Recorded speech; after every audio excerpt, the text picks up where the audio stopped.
Bonjour.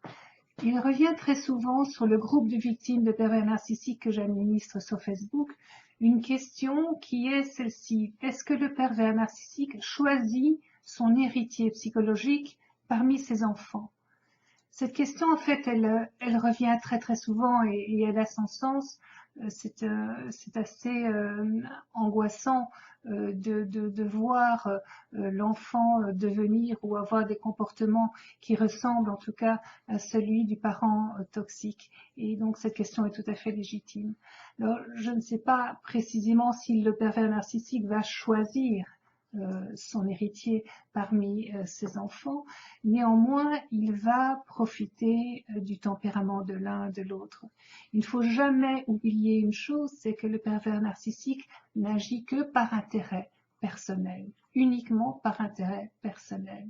Donc, si son intérêt personnel à ce moment-là est d'utiliser un enfant pour faire quelque chose, peut-être pour obtenir quelque chose ou pour faire pression sur l'autre parent ou sur la situation, il le fera sans le moindre scrupule, ça ne fait aucun doute. Il n'y a pas de question d'amour du pervers narcissique, il y a des, des, des, des signaux qui pourraient le faire penser, parfois parce que le pervers narcissique aussi imite à la perfection ce genre d'émotion. Néanmoins, ce sera toujours par intérêt. On peut le voir aimer ou exprimer de l'amour avec un enfant et puis d'un jour à l'autre, pour une raison ou une autre, peut-être parce que l'enfant s'est opposé à lui ou à elle, il va changer de comportement et devenir extrêmement dominateur ou chercher à briser la personnalité d'un enfant ou en tout cas à reprendre le pouvoir. Donc, de savoir comment il va agir avec l'enfant, ça va aussi dépendre de la personnalité de l'enfant. Si on a affaire à un enfant qui est soumis, qui est introverti, eh bien, le manipulateur n'aura pas de mal à lui faire suffisamment peur pour en faire ce qu'il veut et pour surtout le museler et pour faire pression sur le parent protecteur. Un enfant qui est introverti, c'est comme un enfant qui est un enfant en souffrance. On va peut-être le chercher à le protéger un peu plus, en tout cas l'instinct maternel ou paternel peut faire que l'enfant du coup sera un peu plus protégé parce que semblera plus en danger, ce qui n'est pas faux dans ce cas-là. Donc le pervers narcissique n'aura aucune difficulté à utiliser cet enfant-là pour en faire le messager, le moyen de pression, le bouc émissaire, enfin bon, toutes les techniques qu'utilisent les pervers narcissiques. Maintenant, si l'enfant est plutôt tonique et plutôt rebelle, offrira plus de résistance au pervers narcissique. À ce moment-là, le pervers narcissique va peut-être chercher à le broyer de toutes ses forces, à donner une force encore plus grande afin de le soumettre, cet enfant-là qui ose se rebeller contre son autorité. C'est un crime de lèse-majesté de s'opposer au pervers narcissique. Donc un enfant qui va chercher à s'opposer au pervers narcissique se confronte à de la violence. Et on aura violence contre violence, on entrera dans une dynamique relationnelle extrêmement dure qui ne peut jamais mener à quelque chose de bien, ni pour l'un d'ailleurs, ni pour l'autre. Et puis il y a le passage à l'adolescence, que ce soit pour l'enfant plus introverti ou pour l'enfant plus tonique, plus rebelle, l'adolescence va toujours marquer un grand changement. À ce moment-là, le pervers narcissique va soit, là encore, essayer de reprendre le pouvoir par les techniques dont il a l'habitude, c'est-à-dire la manipulation, c'est-à-dire la terreur qu'il peut inspirer, c'est-à-dire le chantage qu'il peut exercer sur eux par rapport aux parents protecteurs, par exemple. C'est quelque chose qui marcherait d'ailleurs très très bien pour l'enfant introverti, de faire du chantage sur le parent, concernant le parent protecteur, du genre, imaginons que ce soit le papa pervers narcissique et la maman victime, peut être l'inverse aussi.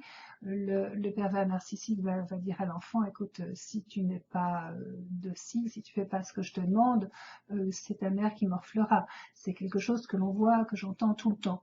Donc voilà, je ne pense donc pas que le pervers va vraiment choisir un héritier de son tempérament. Il va par contre utiliser les enfants comme ça l'arrange et les lâcher si jamais il n'en a plus l'utilité. Si l'enfant le met trop en danger, si l'enfant n'est plus accessible, si l'enfant arrive à mettre des limites, eh bien le pervers narcissique va certainement moins avoir d'emprise dessus.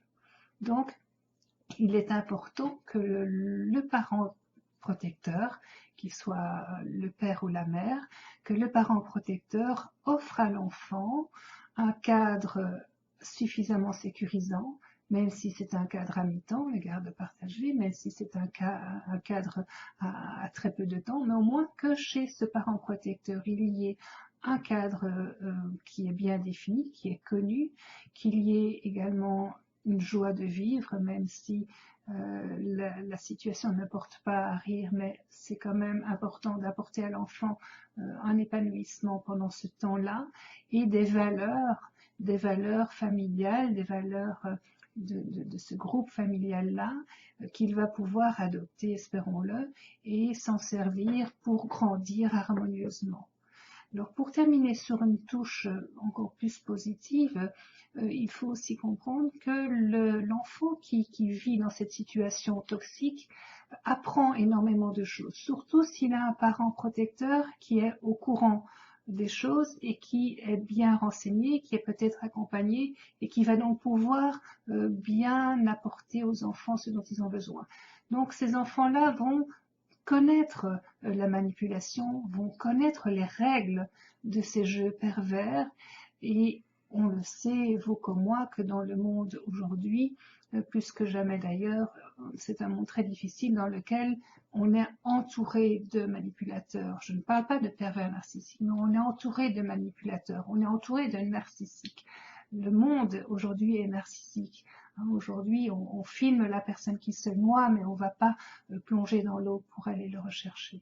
Donc l'enfant qui a eu cette expérience et surtout cet apprentissage par le parent protecteur aura donc une connaissance supplémentaire et commencera sa vie de jeune adulte beaucoup mieux, je pense, que l'enfant qui sort de son petit nid douillet et qui ne connaît du monde que la planète Bisounours.